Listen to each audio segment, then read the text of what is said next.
วันเกือบท้ายเดือนเนาะท้ายเดือน3แล้วเนาะ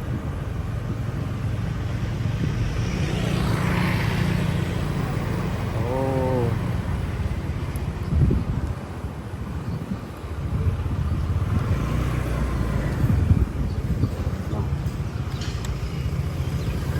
ตอนนี้ถนนหนทางกับคนก็ยังเที่ยวได้อยู่นะทุกคนเนาะแต่ว่าการสัญจรนี้ขี่ได้แต่เลนเดียวนะทุกคนเนาะค่อยไปค่อยมาเนาะจะว่าขยายเส้นทางก็น่าจะบ่ได้ขยายเพราะเท่าไหร่นะทุกคนเนาะน่าจะเป็นการวางท่อน้ำหลายกว่าเนาะระบบน้ำเสียบ่มีอย่างเงี้ยเนาะระบบ